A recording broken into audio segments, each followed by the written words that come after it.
Cette vidéo vous est proposée par Coliplus, spécialiste du petit déménagement, garde-meubles et location de box individuelles.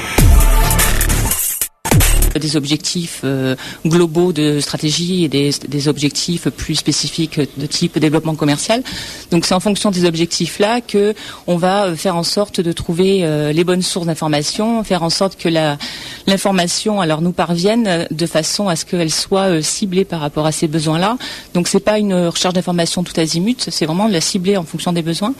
Et ensuite c'est la capacité aussi de l'entreprise à exploiter cette information-là, à pouvoir la partager entre les collaborateurs, à utiliser ces réseaux également, parce que vous parlez d'Internet comme source. Évidemment, Internet est une bonne source, même peut-être une trop grosse source, d'où les problèmes de ce qu'on dit souvent d'infobésité. On a trop d'informations.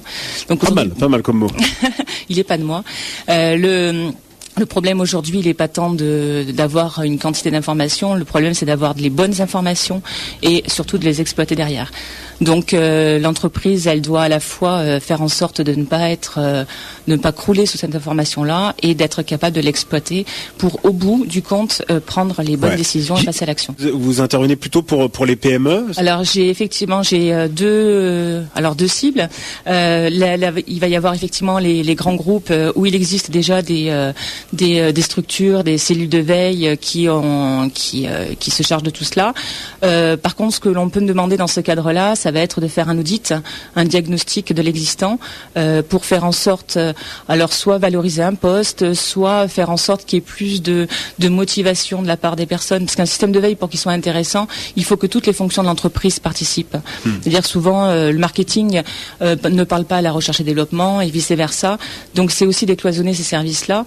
Et souvent, le regard externe et l'intervention de l'extérieur permet d'être plus performant dans son organisation. Et si on veut que une veille soit efficace dans une entreprise, il faut qu'elle soit considérée comme étant un projet d'entreprise.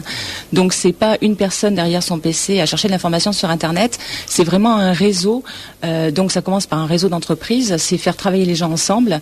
Dans chaque fonction, vous avez accès à des informations, vous avez des besoins en information, et c'est justement la capacité à l'échanger et à créer de la valeur en l'analysant ensemble que l'entreprise sera plus performante que sa concurrente. À la limite entre la veille et l'espionnage industriel, en fait, la limite est très fine, non? La limite, elle est franche. D'un côté, c'est la recherche d'informations en toute légalité. Public, légal.